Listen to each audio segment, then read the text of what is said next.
มังเออสำเนียงดาวสวัสดีทุกคนครับไก่หัวเน่าก่อนนางบอกปอยจ่ายเอาเสียงเลยปอยจ่ายเก่าๆนะยำไก่บ้านครับยำแบบหมอนครับใช้มะปางดองนะไม่ได้ใช้มะนาวครับแล้วก็หอมแดงพริกขี้หนูครับเนี่ย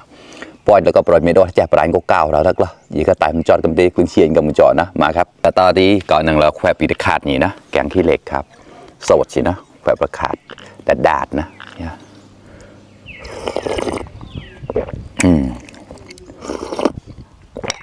có hết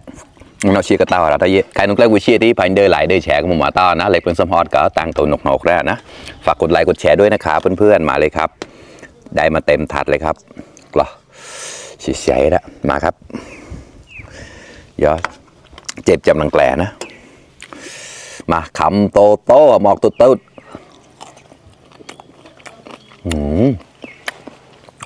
คอเดินเพี้ยๆแล้วนะอร่อย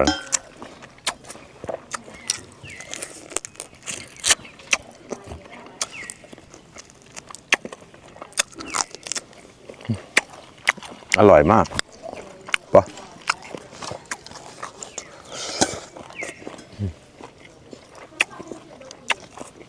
คือจะหนึ่ง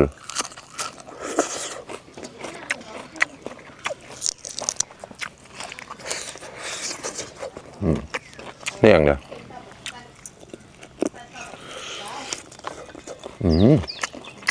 ซากินอะไรได้นะเสียคอเดี๋ยวตอนรอตีดิบตบบ่ปวดนะ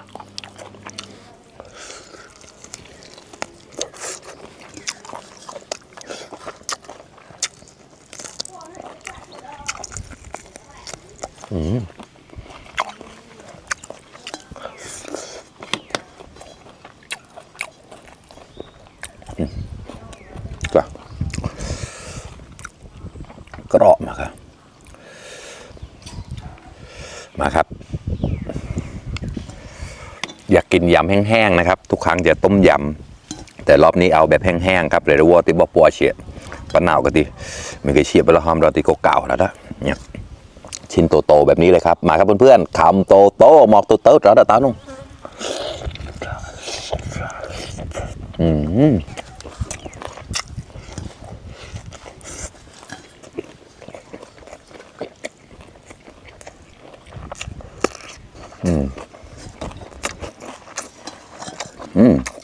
ขอครับ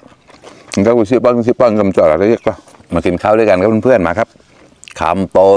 หมอกโตๆแล้วตาหนุ่ม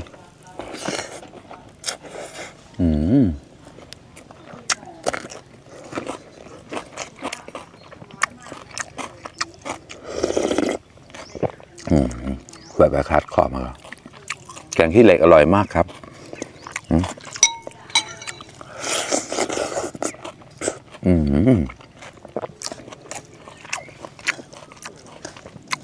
กรอบ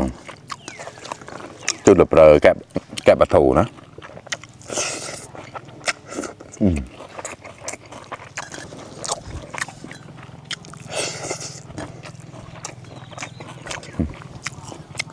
เห็นตรงไหนละ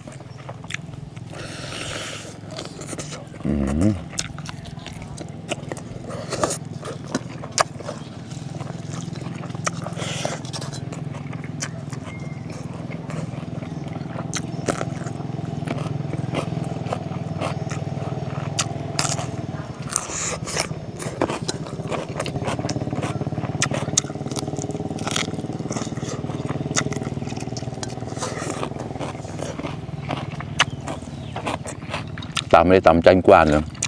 มึงมีอะไรละ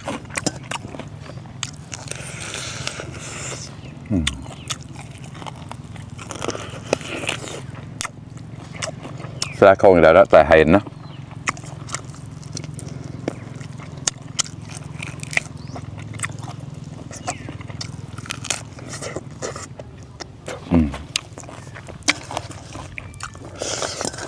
อร่อยเลยครับ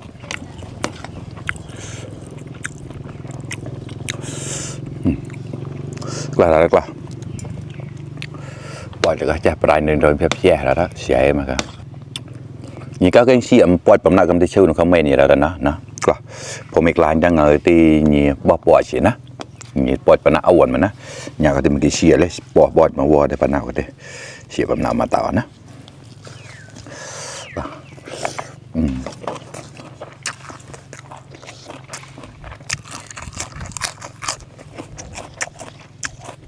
ข้อหอมพริกขี้หนูมากเมาไม่ปล่อยไม่โดดกระดาษ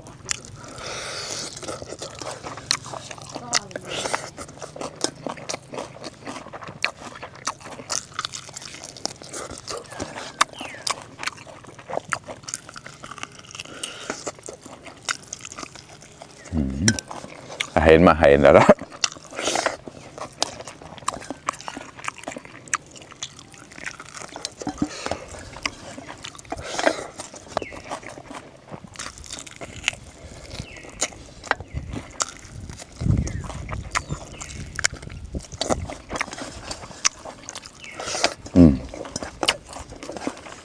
ปังหมูสลัดออดได้ละ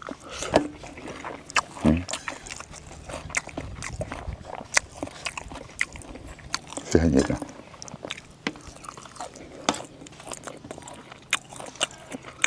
จ่ายหายหมานไปแล้วละปลาไม่บางเงาไม่โดนเปรี้ยวเนี่ยข้อมัน